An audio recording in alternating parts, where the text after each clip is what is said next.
about challenging poor behaviour as a leader. This is part of the pro-social modelling series. Now, we've looked at rewarding good behaviour, and if you haven't watched that video, I would highly recommend it, because challenging poor behaviour is the exact opposite of rewarding good behaviour, and it helps to understand rewarding before we look at challenging poor behaviour. Now, this is something that nobody likes doing. Well, some people maybe relish it, but I would argue that they're probably not actually very good leaders if they actually enjoy challenging people. It's very hard to do because a lot of the time it's somebody that you have a relationship with, that you've worked with for a long time, and it's also somebody that you're going to have to continue to work with. So for a lot of people, the main problem is, I have to do this, but how can I avoid conflict? How can I stop this turning nasty? How can I make sure that I do this correctly? So that's what we're going to look at in this video, is how do we effectively challenge poor behaviour. But the key thing to remember about challenging poor behaviour is that failing to challenge poor behaviour simply reinforces it. By doing nothing, you are telling that person that what they are doing is acceptable and that there is no reason for them to stop doing it. So we need to make sure that we are challenging, and we are challenging fairly, appropriately, and we're doing it straight away. So the key points with challenging poor behaviour are the same as rewarding good behaviour. We want them to be genuine, specific, proportionate and fair. Obviously this makes sense because we're doing the opposite of what we would be doing with rewarding good behaviour.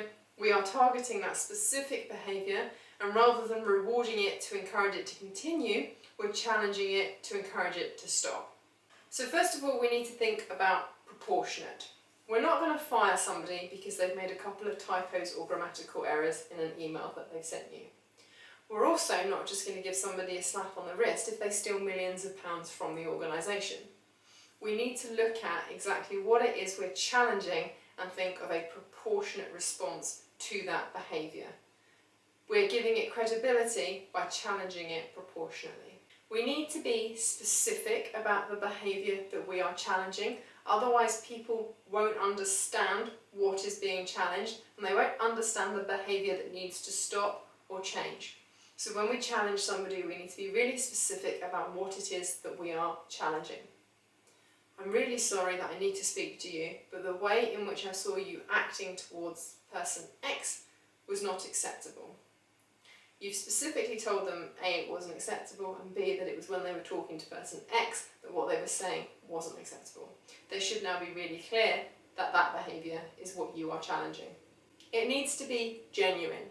So in the same way that we need to make sure that we're rewarding in a genuine way, otherwise people aren't going to see any value in it, they're not going to be rewarded by it, and they're not going to continue to act in a positive way. With challenging poor behaviour, we need to also be genuine. The real risk with not being genuine around challenging poor behaviour is that you are going to end up being a bully.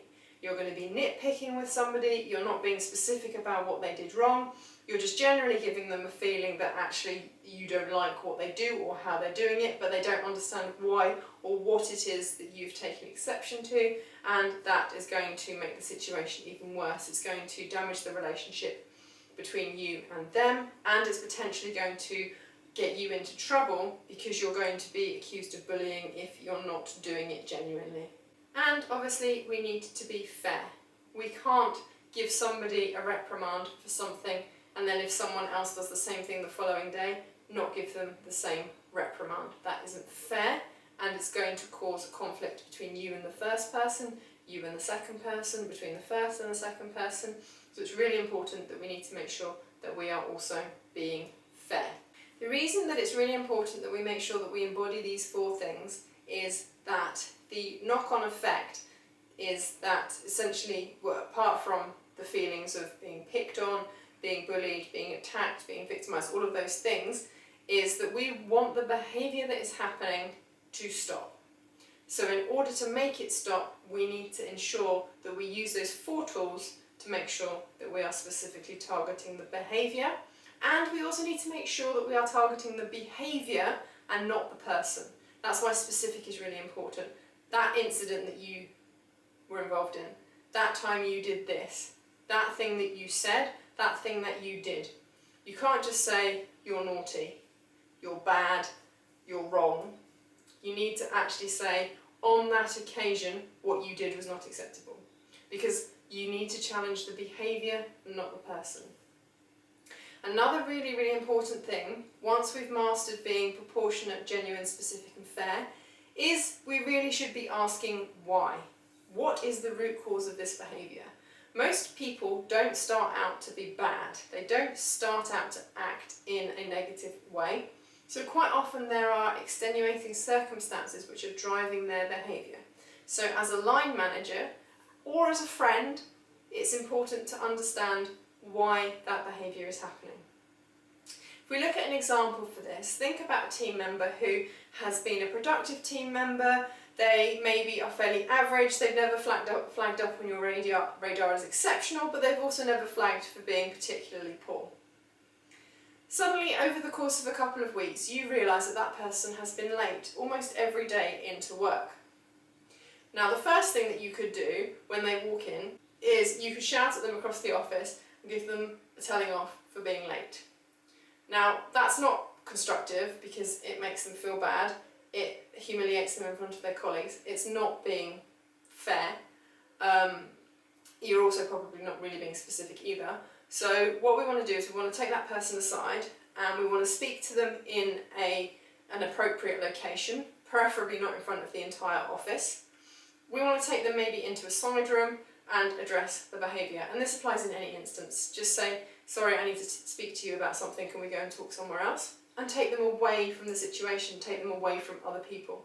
Now, if you're not comfortable talking with somebody else on a one-on-one situation where you need to challenge their behaviour, or you don't feel safe because of the particular behaviour that you're challenging, then take somebody else with you. Take an impartial person with you, a member of HR, somebody from another team, somebody that wasn't involved in the incident, so that they can act as a witness for both you and the other person. Now, obviously that's getting a little bit specific, and hopefully there aren't going to be that many conflicts that you have to deal with, that many behaviours that you're going to have to challenge where you might be at risk of needing a third party present, but that is always something that you need to bear in mind. So let's go back to our person that was late. You could have just chewed them out, you could have even maybe called them into the office and then told them off for being late, told them that it's unacceptable and told them that you're going to dock their wages for all of the time that they are late, and if it carries on for the rest of the week then you're going to fire them. If you rewind that and take that person into the office and say, okay, I've noticed that you have been consistently late over the last few weeks. This hasn't been a problem with you previously. I just wanted to try and understand. Obviously, you know that this behaviour isn't acceptable. We do expect you to be in the office by 9 AM. So we need to address this behaviour to prevent it from happening again. Is there anything that you would like to discuss with regards to this matter? Is there anything happening that we can help with? Is there anything you need support with around getting to work? Now, it might be that that person goes, yeah, my alarm clock ran out of batteries and I ordered some on Amazon, but then the package got lost and it hasn't turned up yet. In that situation, they're aware the behaviour is not acceptable, you've challenged it, you've been specific, you have asked them why, and they've told you. At that point, you would probably say, okay, do you have a mobile phone? Perhaps maybe until your Amazon package turns up, or you pop to the supermarket to get your batteries after work today. You could use your mobile phone as your alarm clock, and then you'll get to work on time. That's a very simple way of solving the problem. Nobody's offended, nobody's upset. They probably go, oh yeah, and the next day they're probably going to come into work on time. Now think about what would happen if that person actually said, well, I was in an abusive relationship, I had to leave my home 2 weeks ago, I could only grab what I could take, I have been sleeping in my car for the last 2 weeks and I can only charge my phone when I get into the office, which means that in the night my phone dies, so my alarm doesn't work in the morning, which means I can't wake up on time to come to work. Now in that situation, obviously that's a really extreme situation, and I would hope that nobody would ever find themselves in that situation where they have a member of staff that is in that situation that they have to deal with. But if we take that situation for now and just think about that person, A, is in an abusive or was in an abusive relationship, so they had a hard home life. They now have nowhere to live, they don't have many of their possessions, they're living in their car, and they've still made the effort to come to work every day. Then, when they have actually come into work, which is probably the one place that they feel safe, which they now are relying on because they need the money, because they need to find somewhere else to live, they've made that effort, and the first thing that's happened is you have called them out in front of everybody in front of the office and completely humiliated them, demotivated them, made them feel really bad. That is why it's really important to ask why and establish the reason behind any poor behaviour. Now, a lot of the times people might just go, oh no, I just felt like it. But you will also have times when people go, I'm sorry, got a new baby, didn't get much sleep last night, my fuse is a bit short, I lost my temper. You know, very simple things like that. We had a power cut in the middle of the night, so my alarm clock turned off. You know, we've all seen Home Alone. So it's really important just to understand the causes behind the behaviour before you go in and challenge it. This doesn't necessarily mean that you need to be a relationship counsellor, life coach, or anything to any of your members of staff. But before you go in and challenge the poor behaviour, just establish exactly what happened, why it happened, get them to explain a little bit, and then that will help you help them. Now, in this instance, you might maybe lend them a battery pack charger so that they can charge their phone overnight while they sleep, or lend them a little alarm clock, buy them a little alarm clock so they have something, an alarm other than their phone. Help find them somewhere else to live. You know, obviously this goes way outside of the realms of work, but in this example, that it wouldn't necessarily be effective to challenge that poor behaviour because actually there are extenuating circumstances. By challenging it, what you would actually do is demotivate that person. They would think, well, going to work was the only thing I've been doing because it's the only thing that's important to me, it's the only thing I can do, and I have to do it in order to survive. But then when I actually make the effort to get there, all that happens is I get in trouble. Why should I bother going? So you want to avoid that kind of demotivation, which is why we need to make sure that we're proportionate, specific, fair and genuine, and we need to ask why. The other thing to remember around challenging poor behaviour is that for every one instance that you challenge poor behaviour, you should specifically reward for the 5 times that you see the opposite positive behaviour. So if we take lateness as an example, on Monday, Bob comes into work late. You take him into the office and you say, Bob, I noticed that you were half an hour late this morning. Was there any reason behind that? Is there anything that I need to be aware of?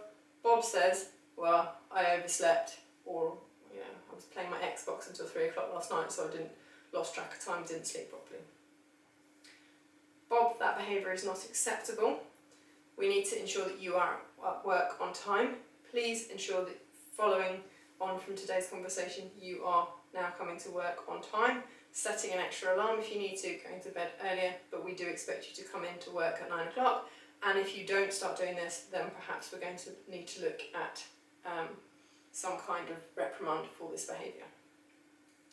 Tuesday, Wednesday, Thursday, Friday, and the following Monday, when Bob comes into work on time, assuming that he does, he's kicked his Xbox habit and now he's getting to bed and getting a decent night's sleep, then you need to recognise that positive behaviour to reinforce it. Now obviously, again, you need to be genuine, so you can't just be like, hey, good job, in front of the office, but just, maybe over lunch in passing, just, I noticed that you came in at 5 to 9 this morning, thank you very much, much appreciated. I noticed that you were in nice and early this morning, have you managed to get an early night's sleep? Something like that, just recognising the fact that you are aware that whilst, yes, you are aware of their poor behaviour and you are willing to challenge it, you are also aware when they do something good as well.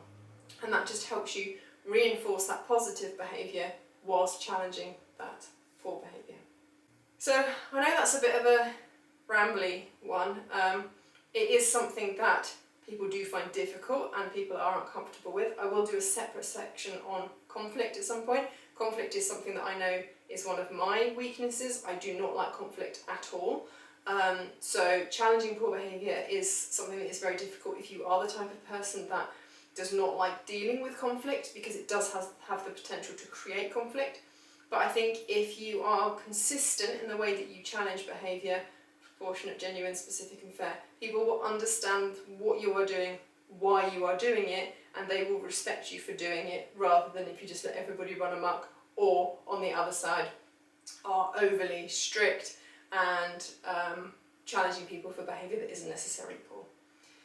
There's probably going to be questions. If you have any questions, then please ask me in the comments below and I'll try and answer them as best I can. Otherwise, I will see you in the next video.